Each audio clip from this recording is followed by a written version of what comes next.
सभापति महोदय जी, मैं आपका धन्यवाद ज्ञापित करती हूँ कि आपने मुझे मांग संख्या 39 व 40 नगरीय विकास आवासन स्वायत्त शासन पर बोलने का अवसर प्रदान किया।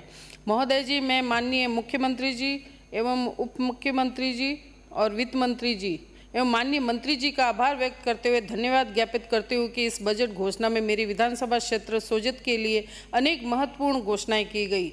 बजट घोषणा के अंतर्गत सोजत शहर को स्मार्ट सिटी बनाने में 40 शहरों में सोजत का भी नाम है। सोजत रोड को नगरपालिका बनाए जाने की भी घोषणा की गई एवं नगरपालिका सोजत में उप जिला चिकित्सालय को जिला चिकित्सालय में भी क्रमोन्नत किया गया।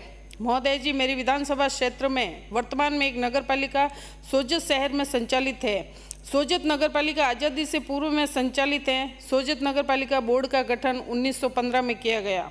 देश आज़ाद होने के बाद 1951 में राज्य सरकार द्वारा इसे अधिसूचित किया गया।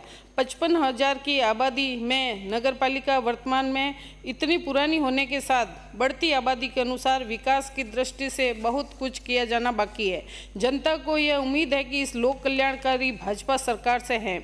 माननीय सभापति महोदय जी, विगत सरकार के कार्यकाल में वर्ष 2016 बजट में घोषणा में सोजत शहर में गंदे पानी की निकासी हेतु सीवरेज लाइन बिछाने जाने की घोषणा की गई थी। इस सीवरेज लाइन हेतु 132 करोड़ 42 लाख की डीपीआर तैयार करके राज्य सरकार को भिजवाई गई। राज्य सरकार ने बजट कम होने हेतु लिखा, तब संशोधित डीपीआर 95 करोड़ 18 लाख की तैयार की पुनः भिजवाई गई, लेकिन आज दिनांत तक इस कार्य के लिए वित्तीय स्वीकृति जारी नहीं की जा सकी। मैं माननीय मंत्री जी से आग्रह करती हूं कि स्वच्छ भारत मिशन का यह महत्वपूर्ण कार्य इतने वर्षों से कागजों में ही अटका हुआ है, इसे संज्ञान में लाया जाकर वित्तीय स्वीकृति जारी करवाएं।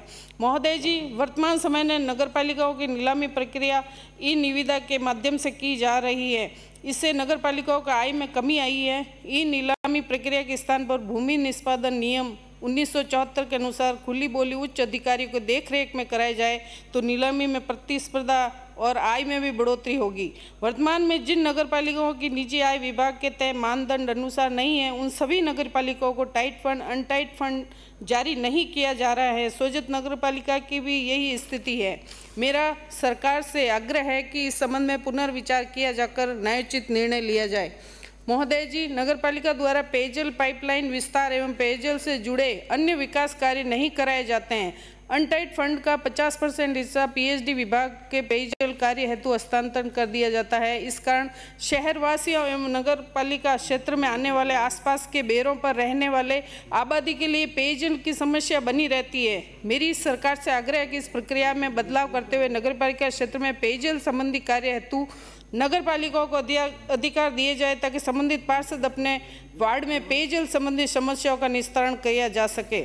और एक नगरपालिकाओं में सहायक अभियंता कनिष्ठ अभियंता कार्यरत होने पर भी क्षेत्र में विकास कार्य करवाए जाने हेतु कार्यकारी एजेंसी सार्वजनिक निर्माण विभाग को रखा जाए।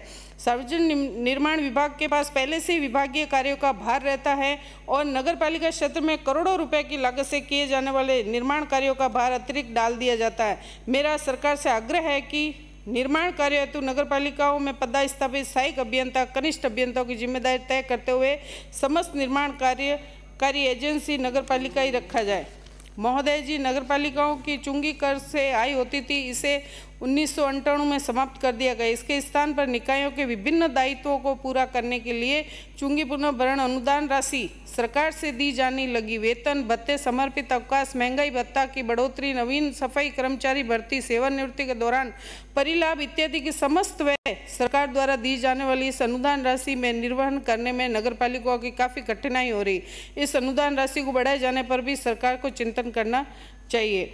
और गंदगी और कचरा सफाई की समुचित व्यवस्था हेतु शहर की बढ़ती आबादी के अनुपातिक प्रणाली के हिसाब से सफाई कर्मचारियों की नियुक्ति की जाए एवं उसमें शहर के ठोस अवशिष्ट प्रसंस्करण अंतिम निस्तारण हेतु नगरपालिकाओं में व्यवस्थित व्यवस्था हो। नगरपालिका क्षेत्र में गंदे पानी की निकासी हेतु नालों की सफाई समय पर सुनिश्चित हो ताकि बारिश के समय कच्चे बस्तियों में पानी भरने की समस्या न हो। माननीय सभापति महोदय जी, सोजत की पहचान विश्व प्रसिद्ध मेहंदी के साथ 1460 में राव जोधा के पुत्र निम्बाजी द्वारा निर्मित ऐतिहासिक दुर्ग के कारण भी है। सोजो के गौरवशाली इतिहास का साक्षी रहा है। यह दुर्ग जीर्ण शीर्ण होकर अपनी पहचान खोता जा रहा है। इस ऐतिहासिक धरोहर के संरक्षण और पर्यटन को बढ़ावा देने के उद्देश्य से इस दुर्ग के सौंदर्यीकरण एवं मरम्मत किए जाने की मांग आपके माध्यम से मैं सरकार से करना चाहूँगी। और एक हमारे वहाँ पर टाउन हॉल का भी निर्माण हो जाए और जो बस स्टैंड की हालात है उसमें भी सौंदर्यीकरण हो जाए तो वहाँ के लोगों को थोड़ी राहत मिलेगी। महोदय जी, मेरी विधानसभा क्षेत्र में आज़ादी से पूर्व गठित सोजत नगर पालिका को नगर परिषद में क्रमोन्नत किए जाने हेतु सरकार से आग्रह करती हूँ। मेरी विधानसभा क्षेत्र में स्थित रायपुर पंचायत पूर्व में नगर पालिका रही। विगत कांग्रेस सरकार के द्वारा रायपुर ग्राम पंचायत में आबादी से हिसाब से छोटी ग्राम पंचायतों को नगर पालिका बना दिया गया, लेकिन राजनीतिक द्वेषता की भावना से रायपुर को वंचित रखा गया। मेरी सरकार से पुनः आग्रह है कि रायपुर ग्राम पंचायत को नगर पालिका बनाया जाए। महोदय जी, आपने मुझे बोलने का अवसर दिया, बहुत बहुत आभार आपका, धन्यवाद। श्री प्रशांत शर्मा।